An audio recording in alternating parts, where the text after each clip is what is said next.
A moment of silence was held across Japan today, marking 15 years since the Fukushima nuclear disaster triggered by the earthquake and tsunami that killed more than 22,000 people.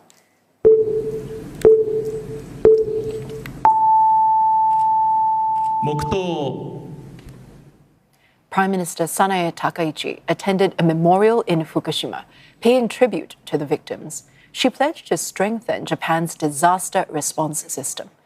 The magnitude 9.0 quake and tsunami devastated northeast Japan and caused triple meltdowns at the Fukushima Daiichi nuclear plant.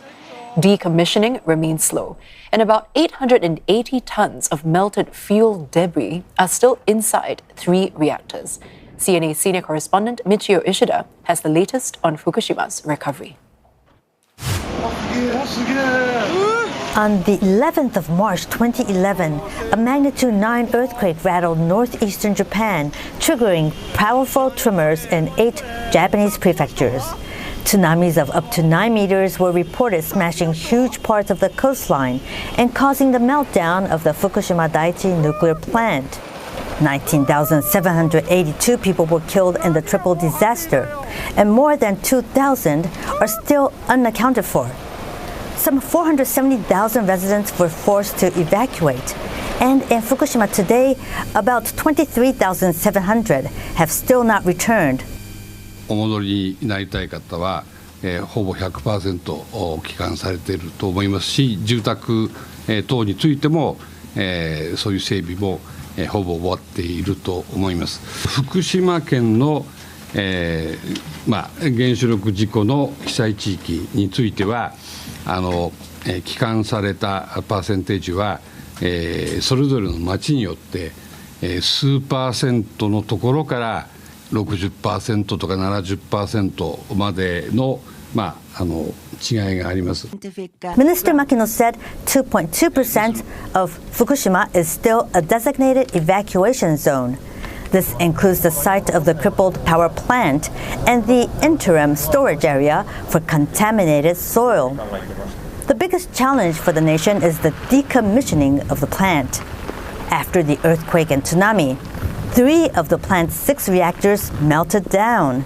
Spent fuel has been removed from 2 of them so far, and the Tokyo Electric Power Company, or TEPCO, aims to do so for all 6 reactors by 2031. As for the melted debris, less than 1 gram has been removed out of an estimated 880 tons. In February, TEPCO unveiled a 22-meter-long robotic arm designed to remove debris from reactor number 2. The snake-like arm can move through confined spaces and has a camera to better inspect complex structures. Meanwhile, contaminated water used to cool the fuel rods continues to accumulate on site, stored in massive tanks.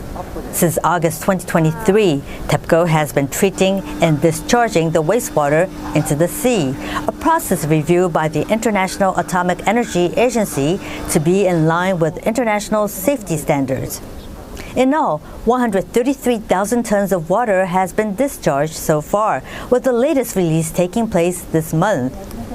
Tourist arrivals in Japan have hit a record high in recent years, with numbers topping pre-COVID levels. But that's not the case in Fukushima. 福島県においては、震災前と比べた外国人の延べの宿泊者数の伸び率が原子力災害による風評の影響などによって東北全体の水準にはまだ達していない状況です。政府としては引き続き福島をはじめとする被災地の観光資源を後押しをしてまいります。The government is hoping to attract more visitors to the region's scenic areas and says its produce and fishery products are tested and safe for the market. Michiyo Ishida, CNA, Tokyo.